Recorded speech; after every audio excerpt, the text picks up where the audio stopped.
अमाल का दारोमदार नियतों पर है। तुम में से बेहतर वो है जो कुरान सीखे और दूसरों को सिखाए।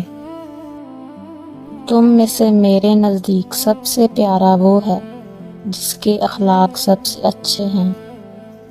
मुसलमान वो है जिसकी ज़ुबान और हाथ से दूसरे मुसलमान महफूज रहें। जन्नत माओं के कदमों के नीचे है।